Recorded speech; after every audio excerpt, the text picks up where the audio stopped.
Hello, my name is Shannon Lyman and I am here to present civil rights for the school year 2015-2016. The purpose of our civil rights training is to give participants a general overview of civil rights, to educate participants on their rights and responsibilities as overseers of child nutrition programs, and to provide informational resources to participants. The definition of civil rights is the non-political rights of a citizen, the rights of personal liberty guaranteed to U.S. citizens by the 13th and 14th Amendments to the U.S. Constitution and by acts of Congress. Discrimination is the act of distinguishing one person from others either intentionally, by neglect, or by the effects of actions or lack of actions based on their protected basis. There's been several laws passed regarding civil rights.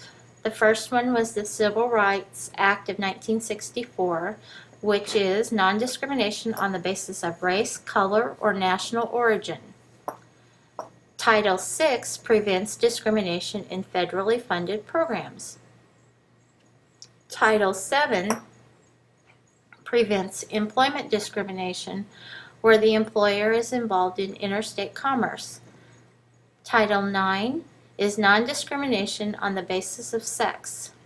The Americans with Disabilities Act of 1990 is the non-discrimination on the basis of disability or handicap. And then finally we have the Age Discrimination in Employment Act, which is the non-discrimination on the basis of age. The protected classes are race, color, national origin, sex, age, or disability. The USDA and Food Nutrition Services Civil Rights Program ensures equal opportunity for participation in our programs and to administer programs so that they are accessible to every eligible participant regardless of their age, race, color, national origin, sex, or disability. Some of our common issues are how to serve children with disabilities, the requirements for informing the public, appropriate speech, or how to deal with our complaints.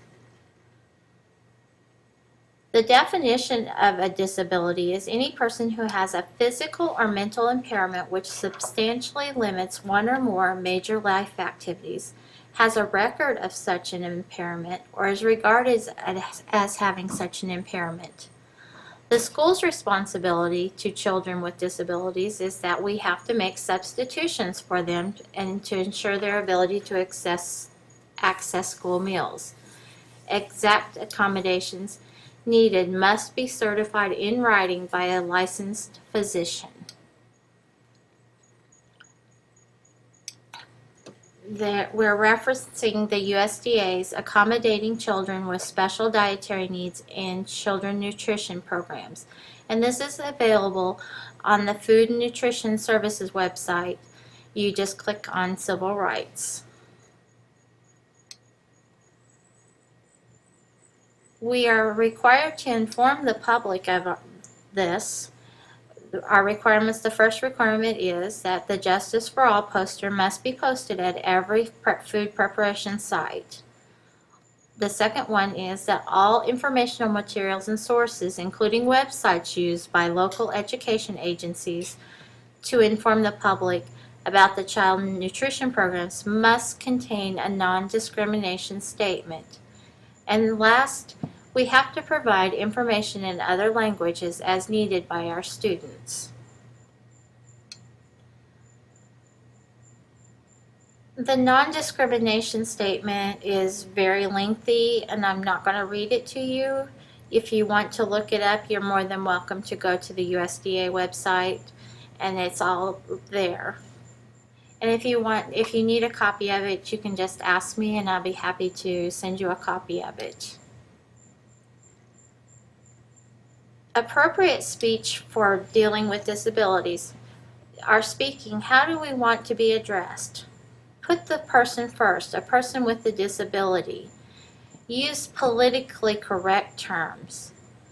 Speak in terms of a person's heritage, not their color.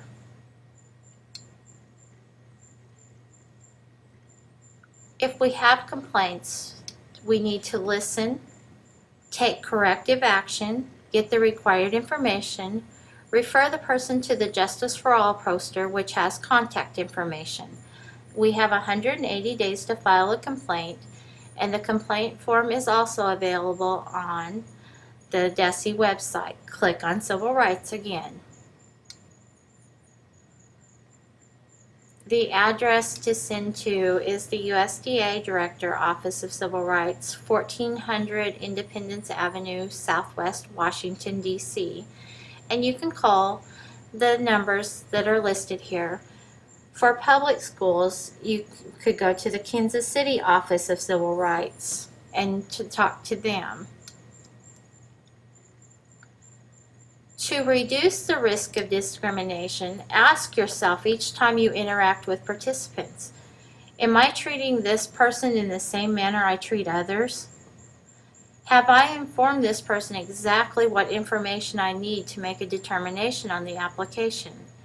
Have I given this person the opportunity to clarify all relevant facts or inconsistencies? Have I provided this person with information he or she needs to make necessary decisions? The state agencies are responsible for training school districts on an annual basis.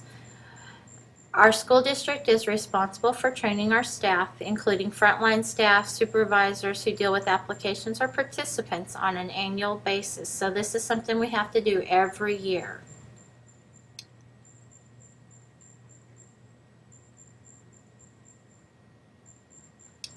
The USDA and Food Nutrition Civil Rights Instructions conveys policy and provides guidance to ensure compliance with and enforcement of the prohibition against discrimination in all food service nutrition programs and activities.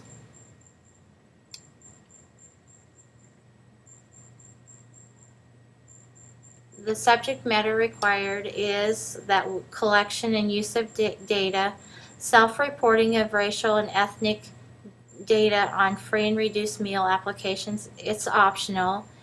If an applicant declines self-identification, visual identification will be made if information is not available from other school sources. The collection of this data is a tool to help make out any patterns that could possibly identify possible discrimination.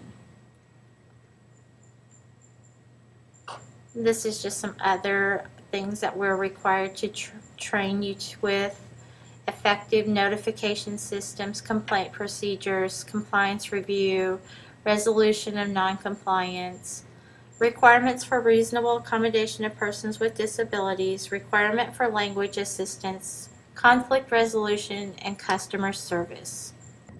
If you have any questions regarding this, or if you need any more information, you can go to the Food and Nutrition Services DESE and call 573-751-3526.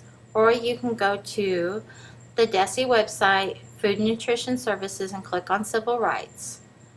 Or you can go to the www.usda.com.